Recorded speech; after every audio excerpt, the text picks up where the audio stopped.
बहुत शुक्रिया तुम्हारा। अरे कोच, ज़ैनब, मैं तुम्हारा ही इंतजार कर रहा था। मैंने तुम्हारी अम्मी से भी बात की थी उसके बारे में। किस बारे में? मलिहा के बारे में। मलिहा की हालत ठीक नहीं है ज़ैनब, और मैं उसे इस तरह नहीं देख सकता। तो मैं तुमसे इस मामले में मदद मांगना चाह रहा था। तुम उसे तवज्जो दो और एहसास दिलाओ कि वो अकेली नहीं है। क्यों? अब ऐसा क्या हो गया मलिहा के साथ? तुम खुद बात करके देखो, तुम्हें अंदाजा हो जाएगा। ठीक है कोच, मैं अपनी पूरी कोशिश करूंगी। ठीक है, शुक्रिया। अपना ख्याल रखना। खुदा हाफिज।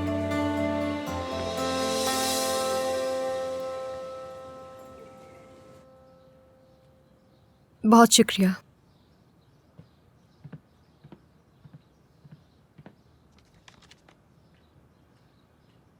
अगर आप जल्दी आ जाते तो मैं आपको कहीं ले जाने वाली थी, लेकिन कोई बात नहीं, अगले हफ्ते चले जाएंगे। हाँ शायद। क्या हुआ, आपका मूड इतना खराब क्यों है? नहीं, मैं ठीक हूं। बस बेगम के बारे में सोच रहा था।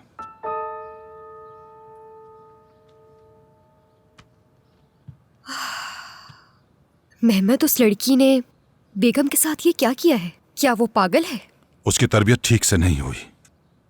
उसकी माँ हमेशा शूट पर होती है। गुलैन ड्रामा अदाकारा, तुम्हें याद है ना? लगता है जिहान को कोई फर्क नहीं पड़ता, उसे इतनी आजादी दे दी गई है।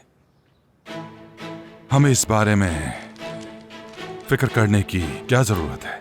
आप ठीक कह रहे हैं मेरी जान।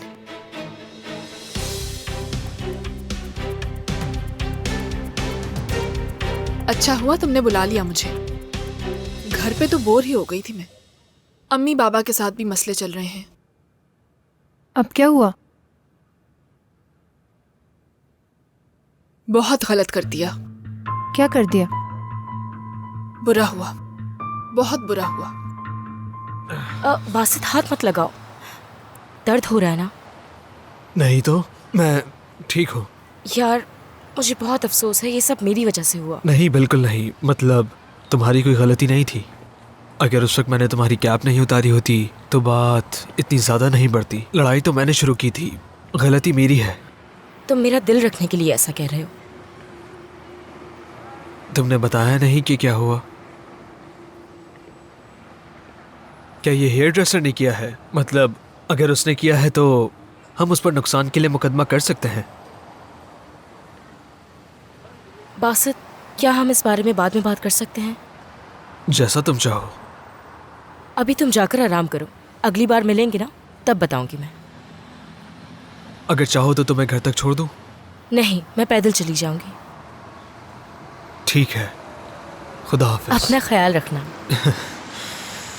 ठीक है, तो फिर बाद में मिलते हैं। खुदा हाफिज।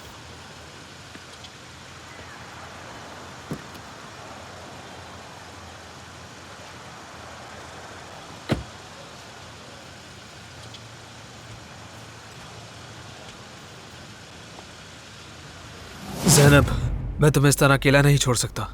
बासित, मैं कह रही हूँ ना कि मैं अकेले जा सकती हूँ। ठीक है, जैसी तुम्हारी मर्जी। हाँ, क्या तुमसे इतना भी नहीं हुआ कि तुम ज़ैनब से पूछो उसके पास पैसे है भी या नहीं?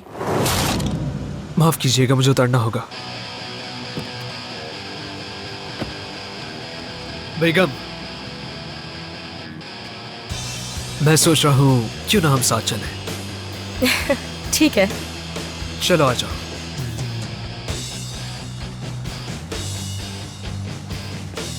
मैं बहुत पुरएतमाद थी। मैंने सोचे बगैर ही ये कदम उठा लिया ज़ैनब। मैंने खुद करीम का फोन चेक किया था, सबसे ऊपर बेगम की कॉल थी।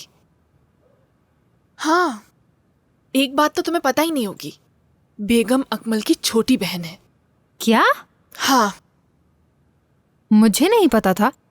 मुझे भी नहीं। ज़ैनब, तुम तो नहीं सोचती ना कि मैं पागल हूं?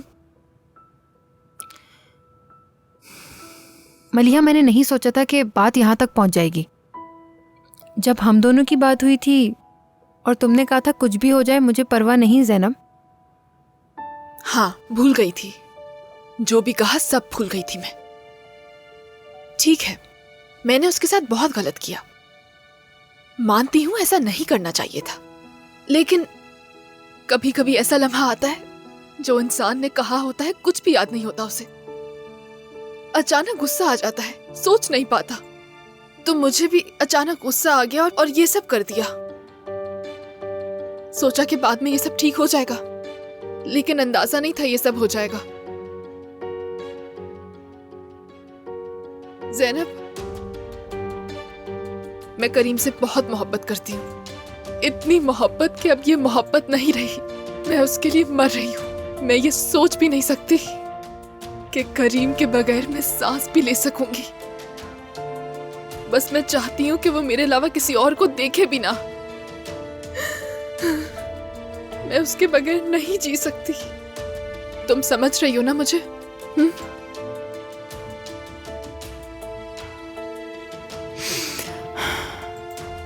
रो मत मलिहा, प्लीज मत रो।